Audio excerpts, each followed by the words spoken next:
경험할 수 있는 저의 기회를 여러분께 소개하고자 합니다. 인류의 조상이 탄생한 이래 원시 사회를 거쳐서 산업화 사회, 농민지 사회를 지나 오늘날 정보화 사회, 그 다음에 진화화 사회로 진입하게 되었습니다. 자연 우주 공간의 모든 아날로그적 생태계가 디지털 0일의 값으로 변화함에 따라서 오늘날 인공지능과 같은 진화 혁명이 일어난 것입니다. 0과 1의 값으로 여러분들이 과거에 수천 년 동안 경험하지 못한 그 정보를 여러분들이 쥐고 있는 스마트폰 안에서 경험할 수 있는 절호의 기회를 여러분들에게 소개하고자 합니다.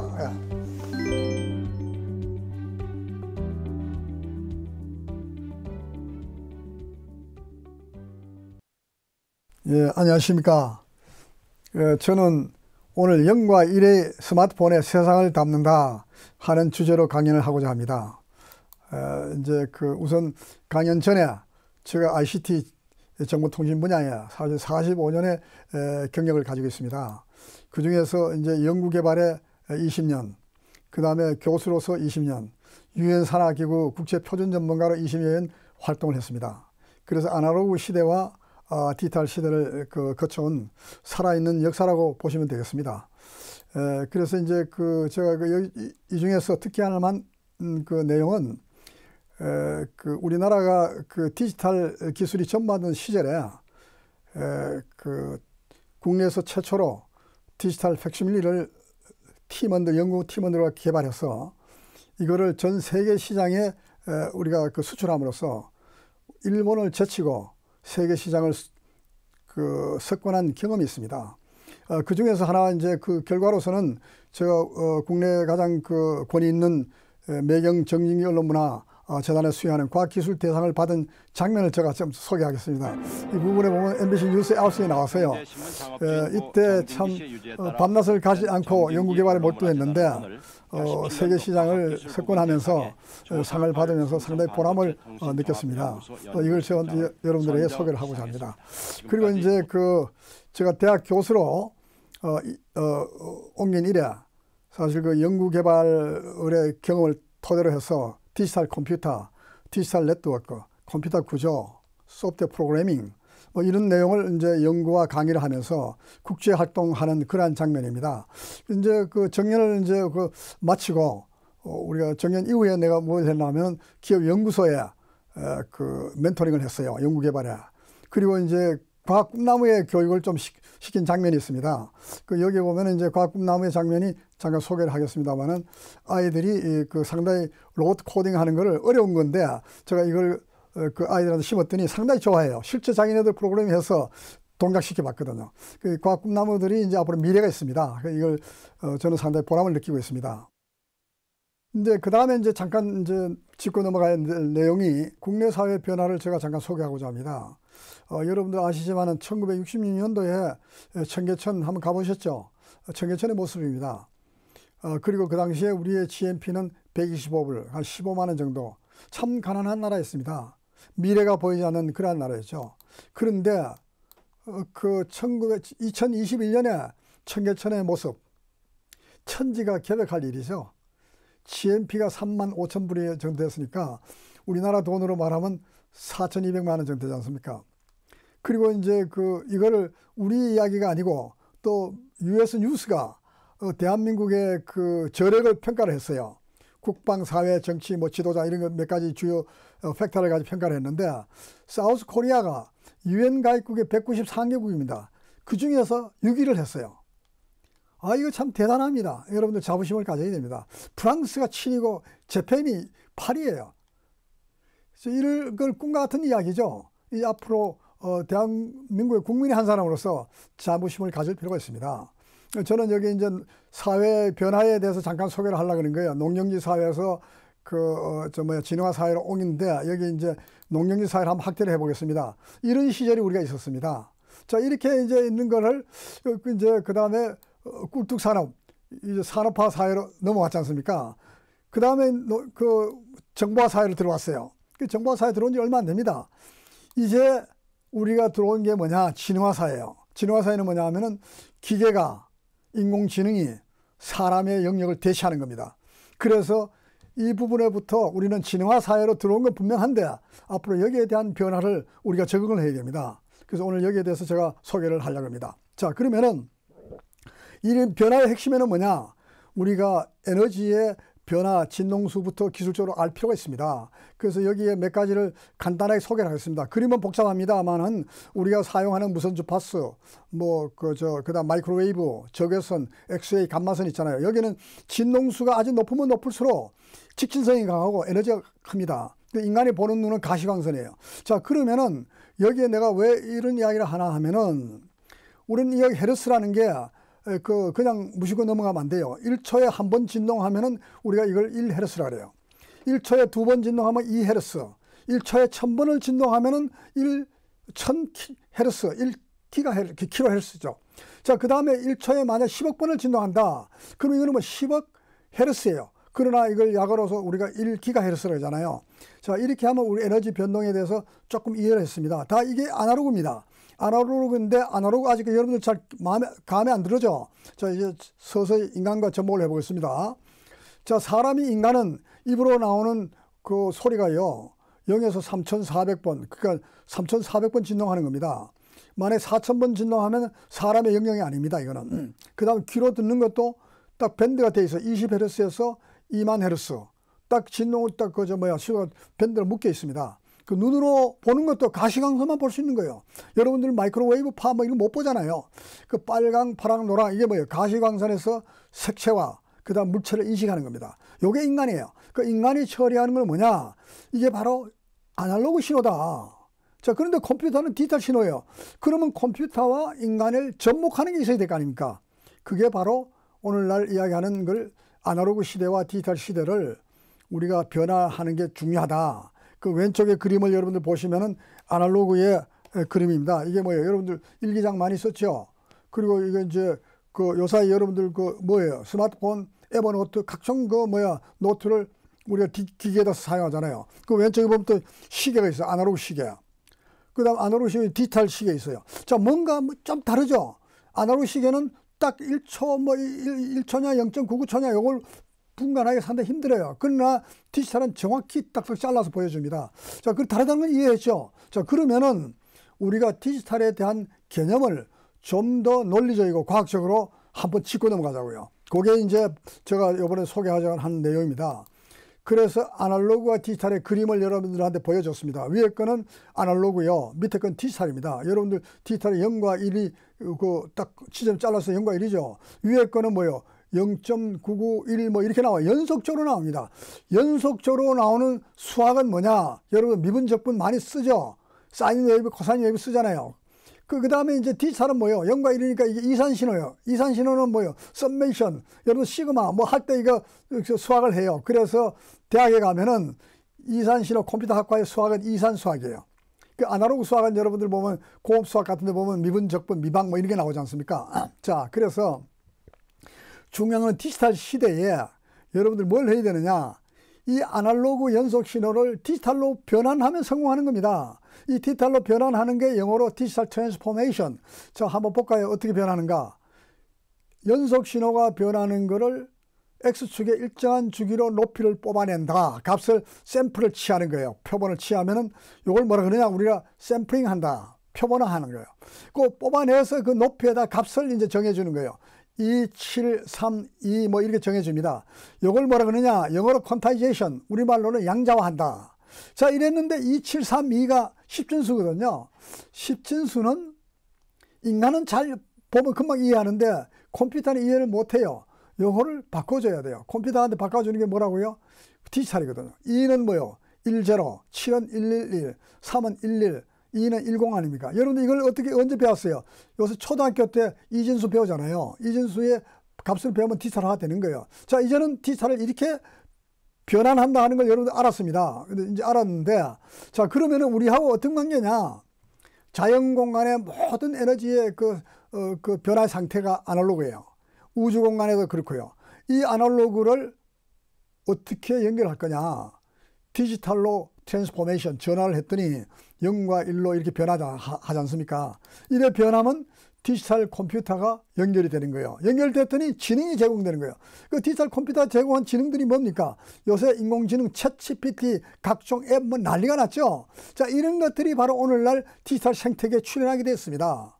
자, 이래서 여기에 보조를 맞춰서 우리는 디지털 컴퓨터에 대해서 이해할 필요가 있습니다. 디지털 컴퓨터는 우리가 시스템 하드웨어와 시스템 소프트웨어로 있는데, 여러분들 오늘 컴퓨터를 강의를 하는 거 아니기 때문에 잠깐만 소개하겠습니다. 시스템 하드웨어라는 것은 만질 수 있고 터치할 수 있고 이렇게 하는 걸 느낄 수 있는 거예요. 그런데 소프트웨어는 만질 수 없어요. 볼 수도 없어요. 소프트웨어인데 있기는 있어요. 자, 그래서 여기 시스템이라는 용어는 뭐냐? 그러니까 두 가지 이상의 소자가 모여서 하나의 기능을 나타낼 때 이걸 시스템이라 한다. 이게 전문 용어죠. 그 시스템 하드웨어는 CPU, 메모리, 뭐 인풋, 아웃풋 이런 컴포넌트 소자들이 모여서 시스템 하드웨어가 됐어요. 시스템 하드웨어를 동작시키는 게 바로 시스템 소프트웨어입니다. 여러분들 여기 뭐 시스템 소프트웨어 뭐냐? 여러분 사용하는 컴퓨터에 그 윈도우, 그 다음에 핸드폰에 쓰는 안드로이드, 이게 시스템 소프트웨어예요. 자, 그런데 우리는 지금 현재 쓰고 있는 게, 직접 쓰는 게 애플리케이션 소프트웨어, 응용 소프트웨어인데 이것도 잘 몰라. 앱이라 그러는데 앱, 줄여서 앱이라 합니다. 앱을 뭐냐?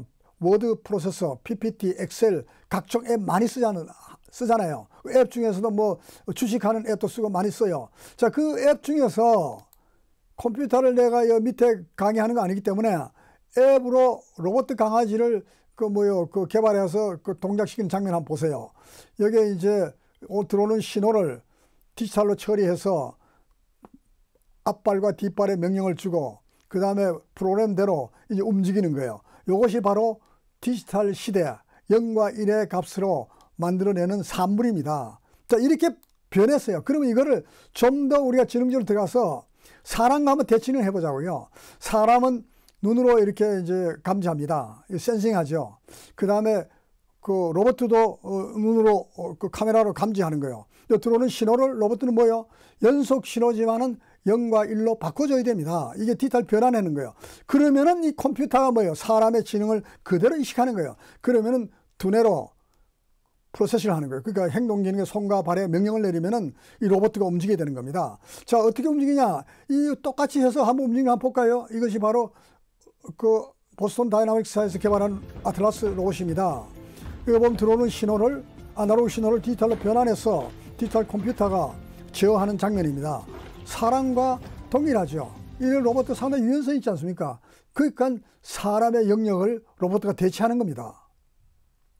자, 이게 이제 제가 그 진도가 좀 빨리 했지만은 좀 슬로우로 하겠습니다. 자, 이 디지털 0과 1을 농업에도 한번 접목해 봤더니 과거에는 농업을 낙과 도구로 썼어요. 저 생산성이 아주 없었죠. 그런데 이거를 디지털 0과 1의 값으로 제어하는 그 농업에다가 스마트팜에다 적용해 봤더니 이게 사람이 없어요. 로봇가 다 하는 거예요. 생산성이 광활한 대지의 생산성을 다 할 수 있는 거예요. 자, 엄청나게 높은 거죠. 자, 이렇게 해서 세상이 변화되고 있습니다. 자, 그러면은 이제 이런 부분을 이제 제가 이제 이야기하는데 핵심이 뭐냐면 디지털 네트워크. 컴퓨터가 스마트폰이 아무리 있어도 서로 연결이 안 되면 소용이 없어요. 서울에 있는 사람이 미국에 있는 친구에게 이메일을 주려고 그래요. 주려고 했더니 전달 매체가 있어야 되지 않습니까? 중간에 뭐가 있어야 되잖아요. 그 중간에 전달 매체를 제가 소개합니다. 노드를 거쳐서, 그 다음에 위성을 거쳐서 미국으로 들어간다. 노드는 뭐냐? 디지털 정거장이라고 생각하면 돼요. 왼쪽으로 갈까 우측으로 갈까 하는 겁니다. 그래서 이렇게 정거장으로 해서 가면 미국 도착하는데 태평양 해저 케이블을 통해서 미국을 갈 수 있어요. 그러면 이 중간에 전달 매체가 모두 뭐라 그러냐? 네트워크라고 그래요. 네트워크. 이게 뭐냐면 네트워크란 망이죠. 우리나라 말하면 망. 그래서 이게 컴퓨터가 하기 때문에 이것도 컴퓨터 네트워크, 디지털 네트워크 여러 가지 용어를 씁니다. 그래서 여기에 네트워크에 물려야, 끝에 붙어야 이게 동작한다. 그럼 끝에 붙는 게 뭐가 있어요? 터미널이에요. PC, 랩탑, 스마트폰. 내가 표시를 하겠습니다. 여기에 보면 PC, 랩탑, 태블릿, 스마트폰, 자율주행, 드론, 그 다음에 구글 서버, 아마존, 네이버, 여러분들 요즘 많이 쓰죠? 이 모든 것이 네트워크에 연결이 돼야 제 기능을 하는 거예요. 자, 그러면 네트워크 사회는 뭐가 있느냐? 우리가 전날 며칠했잖아. 무선 4G냐 5G냐 요새는 광페이냐 쓰잖아요. 이리 갈까 저리 갈까 노드는 뭐예요? 라우터 뭐 이런 거예요. 자, 그러면 여러분들은 이제 네트워크에 대한 개념을 다 아셨고 상당히 전문가가 되신 겁니다. 자, 그러면 이 네트워크에 대한 종류를 좀 알고 넘어갈 필요가 있잖아요. 그죠? 그러면 이제 네트워크에 보면은 이제 그 뭐가 있냐 하면은요. 네트워크 종류가 있어요. 여기 영어로 되어 있습니다. 판, 랜, 만, 완. 오늘 이걸 설명하려고 하는 게 아니라 기본적으로 상식을 이야기하려는 거예요. 그 무선으로 이야기하면 판은 브루투스예요. 퍼스널 에리아 네트워크라고 그래서. 그 다음 근거리 에리아 랜인데 로컬 에리아 네트워크인데 근거리 망인데 와이파이. 여러분도 와이파이 많이 쓰지 않습니까? 그 다음 도시와 도시를 연결하는 건 미트로폴리탄 에리아 네트워크 만이에요. 그 다음에 광대역 망은 뭐냐? 이게 아까 그 한국에서 그 미국으로 전달할 때 그 노드를 거쳐서 위성을 거쳐서 막 가잖아요. 이 내용들이 전부 뭐냐? 광대역이기 때문에 와이드 에리아 네트워크, 광대역 망이다. 이렇게 이야기합니다. 그래서 여러분들 이제 이 정도 알았으면은 스마트폰이 포노사피안 시대라는 걸 이야기를 하면서 자, 이제 아날로그 디지털 변환하는 이야기를 설명했습니다. 사물과 사물, 인간과 사물이 연결되면은 아날로그가 디지털로 변환하면 어떻게 돼요? 1과 0로 변환하잖아요. 이 비트 스트림이 쫙 들어오면 어떻게 해요? 네트워크로 연결이 됩니다. 그 망에 연결되면은 연결된 데이터가 스마트폰에 접목됐다. 스마트폰이 뭘 할 수 있어요? 스마트폰의 앱이 뭘 합니까? 헬스케어, 기차, 비행기 예약, 오락, 게임, 음악 감상, 호텔 예약, 스마트폰, 스마트시티 제어, 정치, 경제, 사회, 문화 관련된 다양한 앱 못하는 게 없습니다. 여러분들 손안에 있는 스마트폰 앱이 전 세계의 정보를 다 담습니다. 이게 바로 스마트폰이 없으면 못 살아가는 시대. 이게 포노사피안 시대입니다. 자, 이렇게 해서 제가 이해했는데 그럼 미래 사회는 어떻게 되느냐? 가사 로봇도 이제 가사에 로봇을 갖다 쓰는 거예요. 그 다음에 오피스 사무실도 지원해 주는 거예요. 그 다음 안내도 로봇이 지원해 주는 거예요. 자율주행차가 있어요. 자, 이런 것들이 이제는 전부 자동화 되는데 그 중에 몇 가지를 소개하면은 가사에서 내가 노인들이 집합시켜 가지고 치매 노인을 교육시켰다. 그 바로 이게 이제 감퇴가 늦어지잖아요. 치매들. 로봇이 이제 교육을 하는 거예요. 그것이 바로 오늘날 치매 노인도 치료하고 이런 게 이때 기계가 대체한다는 거예요. 자, 그 다음에 자율주행. 이제 운전기사 없이 이제 마음대로 하는 자율주행 한번 샘플을 볼까요? 여기 보면은 기사가 없어요. GPS로 방향 딱 잡아놓고 설정해 놓으면은 목표 지점을 가는 동안에 뭐요? 잠도 잘 수 있고, 놀 수도 있고, 게임도 할 수 있고, 이게 말이에요. 자율주행이에요. 자, 그 다음에 가사에는 또 뭐가 있느냐? 내가 스마트폰을 이용해가지고, 로봇한테 뭐 호박죽 끓여와, 커피 끓여, 뭐 이래 계란 후라이에 오다를 내렸어요. 한 장면을 한번 봅시다. 여기 이제 그 호박죽 끓이고 오다를 내렸더니 호박죽 끓여가지고 제공하는 장면입니다. 로봇한테. 로봇가 저 주인한테. 그 다음에 가사에 뭐요? 계란 후라이 하는 장면이 좀 표현되어 있고. 자, 이런 것들이 보면 앞으로는 지속적으로 발전돼서 미래 사회는 어떤 사회가 될 거냐? 편리한 사회. 그 편리한 사회 뭐요? 그 다음에 범죄 없는 도시. 도둑 잡는 거 전부 추적하니까 범죄 없는 도시. 깨끗한 환경. 안전한 나라. 이것이 바로 미래 사회의 모습입니다. 물론 이제 여기에 그 부정적인 네거티브한 것도 있지만은 제가 포지티브한 내용을 설명하면 이렇게 되는 겁니다. 자, 그랬더니 미래 사회가 결과적으로 어떻게 변합니까? 매주말에 이야기하면 0과 1의 디지털 기술이 뭐냐? 바로 빅데이터, 인공지능, IoT, 로봇, 자율주행, 가상현실, 여러분 바이오, 클라우드, 5G, 6D 이러한 기술들이 전부 뭐예요? 0과 1의 디지털 기술의 산물이에요. 자, 이 기술이 이용해서 뭐 어떻게 되느냐? 세계 구석구석을 여러분들 연결하는 초연결 사회야. 초스피드로, 하이스피드로, 슈퍼 하이스피드로 연결하는 그 초연결 사회야. 그 다음에 초지능 사회야. 사람이 영역을 미처 못다는 거, 이 기계 인공지능이 다 대체하는 거죠. 초실감 사회야. 우리가 가상공간 같은 데 있잖아요. 이 실제 공간과 디지털 트윈 이런 기술들이 바로 초실감 사회를 만들어내는 거예요. 자, 이게 기본 바탕이 뭐냐? 바로 데이터와 네트워크와 인공지능이 기본 인프라를 구성해서 0과 1의 디지털 데이터를 스마트폰에도 담지만은 이런 PC, 단말 모든 기기에 다 담습니다. 그래서 오늘날 사회는 이렇게 변한 융합 세상으로 가는 거예요. 자, 그 다음에 그러면 우리는 앞으로 어떻게 해야 되느냐? 0과 1로 구성된 디지털 지식을 보유한 자만이 우리 진화와 사회에서 생존할 수 있습니다. 변화의 사회에 우리 함께 동행합시다. 감사합니다.